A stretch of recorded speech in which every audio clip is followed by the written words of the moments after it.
La liturgie nous invite à revêtir donc des ornements rouges, de la couleur de ces flammes dont vous allez peu à peu vous laisser embraser. Je l'espère.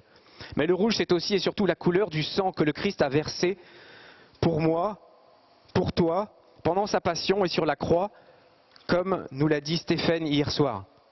Et le rouge, c'est aussi la couleur du martyr. Ces martyrs qui, eux aussi, certains ont pu verser leur sang par amour pour le Christ. Littéralement, le martyr, c'est celui qui témoigne de sa foi.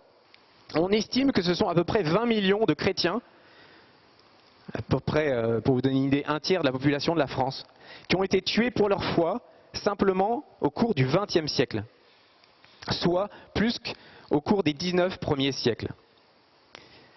Selon des statistiques récentes, ce sont 170 000 chrétiens qui meurent chaque année comme martyrs, tandis que 200 millions sont aujourd'hui persécutés ou font l'objet de discrimination à cause de leur foi. Alors la parole de Dieu qui est vivante, que nous avons entendue, eh bien elle est vraiment pour nous. Vous serez traînés devant des gouverneurs et des rois à cause de moi. Et il y aura là un témoignage pour eux et pour les païens.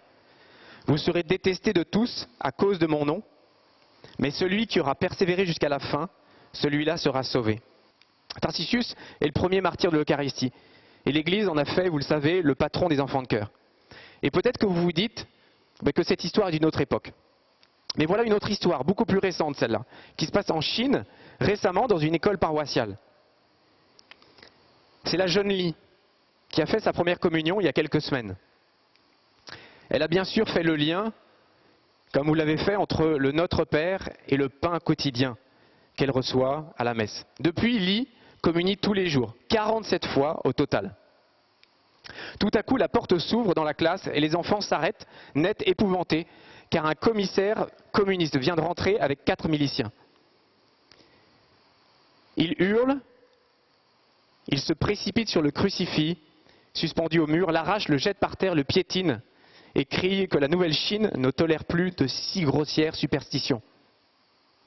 Li, qui ne voulait pas rendre son image de Jésus bon pasteur, se fait emmener de force dans l'église.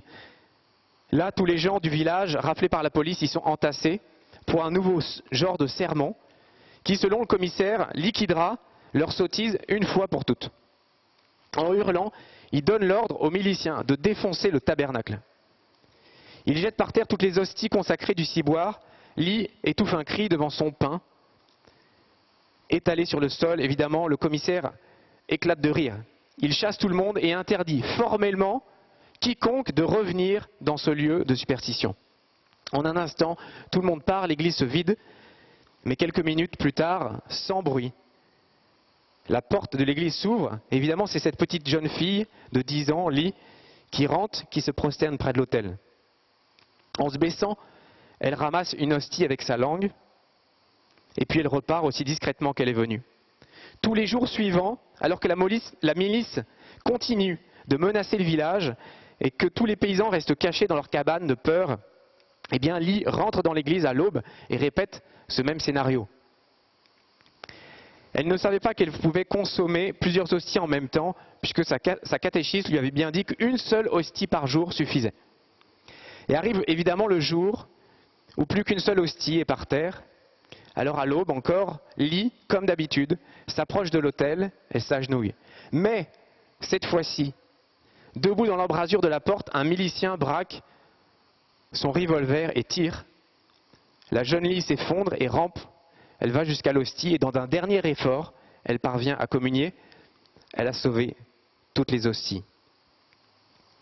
Bien sûr, ces deux histoires sont exceptionnelles. Ces deux martyrs de l'Eucharistie, il y a peu de chances que le Seigneur vous donne cette grâce d'une si belle mort.